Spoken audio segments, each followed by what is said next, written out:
I'm Welton Gaddy. Welcome to State of Belief, continuing coverage of the 2020 Republican National Convention. Now, as we get ready for the first night of this four-day event, I am really happy to be joined by noted conservative writer and commentator Bill Kristol.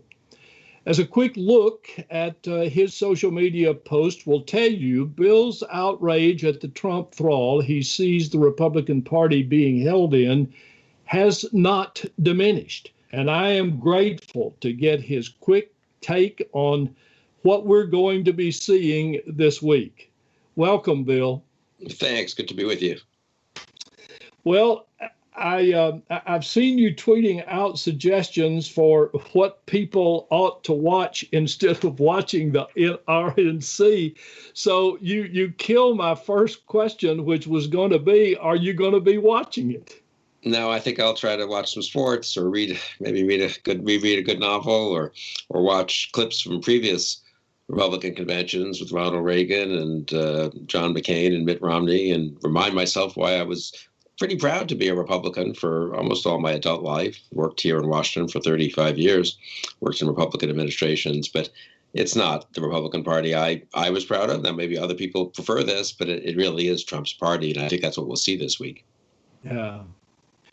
Bill, there's so much that you and I probably would disagree on ideologically.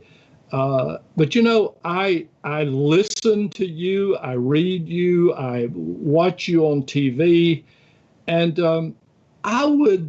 it would never occur to me to question your love for this country or your commitment to your consistent principles.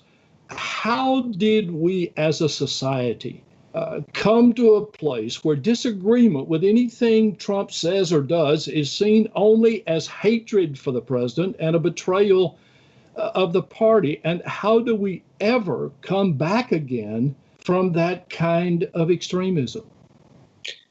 I mean, as you know, and you've discussed this obviously many times too, this has been a broader, unfortunate cultural trend, I think, a kind of polarization and tribalism and extremism, which maybe on both sides has been sort of on the margins, but kind of indulged a little too much, but certainly now on the Republican side, on the conservative side, with much greater and more dire consequences, I think. You know, I think it's a huge country, right? And there are always going to be demagogues. There are always going to be haters. And that's the human condition. I do think as a country, America has done a pretty good job of keeping those people and those tendencies in check. The two major parties have done a pretty good job of marginalizing elements within them that wanted to take the whole party in that direction. For me, that's, if you talk about it as almost a political scientist, that's the most significant thing of the last few years. Not just that Donald Trump happens to be a demagogue of a kind I think is bad for the country, but that he is the leader of the party. He's president of the United States. He hasn't changed as president. Some people hoped he might. And the party's gone along with him entirely, which is a big deal. If he were a president who had been sort of, both parties were kind of, okay, let's just get through these 4 years and we'll get on with life.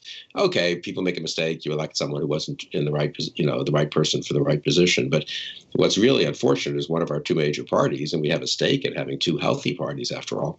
One of our two major parties is totally enthralled to this man. You know, I wondered what you were thinking last week, watching the Democratic convention and knowing that right now it's the only alternative to 4 more years of Donald Trump. It is. And what I was thinking is that it is the only alternative. And actually, I will say, as a longtime Republican, it is presenting a better alternative than I expected or feared, frankly, 6 months ago. I think I still would have felt that 4 more years of Donald Trump is too dangerous for the country, no matter who the nominee had been, no matter what the platform said about Medicare for all or the Green New Deal or all these issues. But, from my point of view, the fact that the party nominated a centrist has stayed pretty close to the center in terms of its platform and its overall message. And I think very self-consciously has tried to, as we saw this at the convention, make room for Republicans and conservatives who are not changing their mind about everything. I think some of us are changing our minds about some things, but not about everything, certainly. And saying, look, you don't have to sign on to everything we're for. You don't have to, say this is a permanent commitment. But for this year, we need to come together and elect Joe Biden. So I think that's been an effective message by the Democratic Party. And as I'm sort of, in that respect, watching the convention last week, I thought, this is not as hard for me as it might have been in other circumstances. Is there anything that would cause the people who have followed Trump to change their mind? Well, so this group I help run called Republican Voters for Trump Against Trump for Trump. Republican Voters Against Trump we've dealt with a lot of people who have changed their minds and voted for Trump in 2016. A few of them stayed home and are willing to vote against him and for Joe Biden in 2020. So yes, there are some minds being changed, but we have such a polarized politics that there's an awful lot of true believers out there. That's the famous Trump base. And more striking for me and more disappointing for me, frankly, are the Republican elites, the Republican elected officials, and the conservative elites, journalists, intellectuals, who have rationalized their support for Trump. For me, the great lesson, and maybe this is discussed in the great religious traditions and philosophic traditions, the great lesson of the last few years has been less the power of true belief or of denial or of a kind of fervent, desire to want something. People have studied that throughout history, and we've seen it, God knows, an awful lot of times in the last century even. For me, the lesson, though, of the power of rationalization, the power of telling yourself, well, I'm just going to ignore this thing he said, and I'm going to ignore this thing he did, because it's all still better than the alternative. And when you push people, why is it really better than the alternative concretely? And they can't even really say mostly. It's just now a kind of reflex, a kind of, it's too unpleasant, I suppose, to defect to the other side or something. So there are some people changing their mind. You can see it in the polls. You can see it in if you go to Republican Voters Against Trump and look at some of the over 600 videos we have. But that's 4, 5, 6, 7% of the Trump voters from 2016. It's not 20, 30, 40%.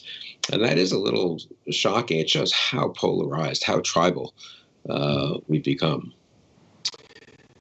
Do you think the polls that we're seeing, what do you think of them? Are they right, or should we trust them? Should we be really questioning whether or not that's where we are? I think they're pretty much right. There's always, margin of error, and different polls show different things. And they're polls, they're surveys. People treat them as if sometimes, it's an outrage. This poll's 3 points different from another poll. Well, if you took elementary statistics at the beginning of not just grad school, but in college, you would know that if you survey 800 people to try to get the voting intentions of 150 million people, you're going to have some margin of error and some diversity. If the same pollster did the same survey the next day, you'd have some difference. So with all those caveats, and with a little caveat that maybe some people aren't telling pollsters the truth, maybe it's harder to get some people because of the move away from landlines to cell phones, and now even a move away from cell phones to just the internet. With all those caveats, yes, I think basically the polls actually were pretty accurate in 2018. I was really interested in when I read the piece in which you said that GOP is a lost cause. If that is true, and I trust you in what you say, what happens next? What comes next? So I think I meant to say at least that it might be a lost cause, or probably is a lost cause, but I'm certainly not certain about it. And I think, look, one reason the groups I've been involved in the last 2-3 years, Republicans for the Rule of Law, Republican Voters Against Trump, why they are Republican is I thought it was very hard to try to save or reclaim or revitalize the Republican Party just because it exists. It's got a ton of elected officials. It's got a lot of people around the country who are loyal to it and familiar with it. And, it is one of the two major parties, and it would be better for the country if it could just kind of become a responsible party again. Objectively looking at the situation, looking at this week's convention, you've got to have doubts. Now, maybe if Trump loses, things will change somewhat. If he loses badly, things will change a little more. But I'm worried that it's going to be hard to get it back to what I would regard as a kind of embrace of decent politics and a commitment to constitutional liberal democracy. If it is, I don't know what the future holds. Maybe one works to move within the Democratic Party. One looks at centrist, either independent parties or centrist groups or centrist parties or independent efforts. I think there are lots of ways to affect public policy and public discourse without having a political party. One can imagine a centrist group that works with people in both parties to try to, foster a culture of dignity and decency and civility. So I'm very open-minded, honestly, about the future. It does feel like it's a new moment. It feels like we're not going back to the way things were. It feels to me like we can't sustain the way things are. So I think, what comes next for me is a very big question, actually. Yeah. I don't think it's unfair to label the level of much of public discourse in this country today on social media, talk radio, elsewhere, as barbaric. You're a public intellectual. That's a role that may be less visible these days, but I think it is more important than ever. And so I want to ask you, are there substantive conversations happening outside the public eye among people like yourself, committed to seeing this nation form a more perfect union, something that is so much more important and consequential than all of the reality TV level bickering that is consuming everyone's attention? Or has this era revealed structural flaws on our constitutions and our character that just leave us little hope? Well, I think there's some truth to both sides of that coin. I think there are structural flaws. It isn't just Trump. He's an effect as well as a cause. I do think he is a cause, though, of some of the problem. That is, it's one thing to have an awful lot of mean-spiritedness, bickering, really unsavory almost discourse at the margins of our politics, a few congressmen, maybe one governor somewhere, two governors. It's another thing to have the president of the United States reinforcing that. I just think that really is a qualitative change. So that, I think, is one thing to be said. And he makes it much worse than it need otherwise be. Oddly, I'm slightly optimistic about the kind of, at the public intellectual level, if you want to use that term, in the sense that I do feel over the last year or two, there have been an awful lot of people who've said, look, we've all been engaged in our fights, our disputes, our causes over the last 10, 20, 30, 40 years, but we need to come together here in defense of liberal democracy, in defense of tolerance, in defense of civility, in defense of America's role in the world, and broadly speaking, whatever disputes we have. And I feel that people on the left and the right have gotten to know each other better, actually, now that we've been liberated, in a sense, from being on our sides, on our teams. And I see on the liberal side an awful lot of people stepping up and saying, wait a second, the cancel culture has gone too far. We need to be respectful of people we disagree with.